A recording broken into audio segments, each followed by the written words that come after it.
Numbers chapter 5. The test for an unfaithful wife.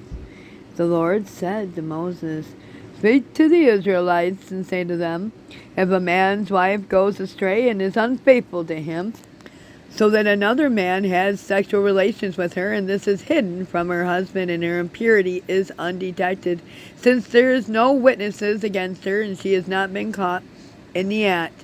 And if the feelings of jealousy come over her husband and he suspects his wife is impure, or if he's jealous and suspects even though she is not impure, then he is to take his wife to the priest.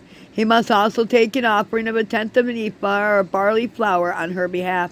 He must not pour olive oil on it or incense on it, because it is a grain offering for jealousy, a reminder offering to draw attention to wrongdoing. The priest shall bring her and have her stand before the Lord. Then he shall take some holy water in a clay jar and put some dust from the tabernacle floor into the water. After the priest had done this, the woman stand before the Lord. He shall loosen her hair and place her hands on the remainder of her offering and grain offering for jealousy, and while he himself holds the bitter water that brings a curse. Then the priest shall put the woman under an oath and say to her, if no other man has had sexual relations with you and you have not gone astray or become impure while married to your husband, may this bitter water that brings a curse not harm you. But if you have gone astray while married to your husband and you have made yourself impure by having sexual relations with a man other than your husband, here the priest is to put the woman under the curse. May the Lord cause you to become a curse among your people when he makes your womb miscarry and your abdomen swell. May this water that brings a curse enter your body so that the abdominal swells or your womb miscarries. Then the woman is to say, Amen, so be it. The priest is to write these curses on a scroll and then wash them off into the bitter water. He shall make the woman drink the bitter water that brings a curse. This water that brings a curse and causes bitter suffering will enter her.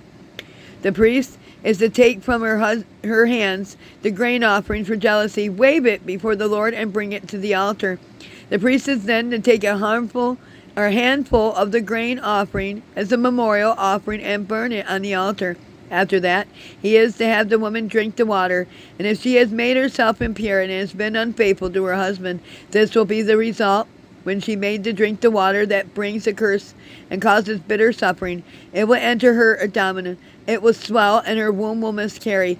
She will become a curse. If, however, the woman has not made herself impure, but is clean, she will be cleared of guilt and will be able to have children. This, then, is the law of jealousy. When a woman goes astray and makes herself impure while married to her husband, or when feelings of jealousy come over a man because he suspects his wife. The priest is to have her stand before the Lord to apply the entire law to her. The husband will be innocent of any wrongdoing, but the woman will bear the consequences of her sin. God bless you. And tomorrow I will start off where I left off. Thank you.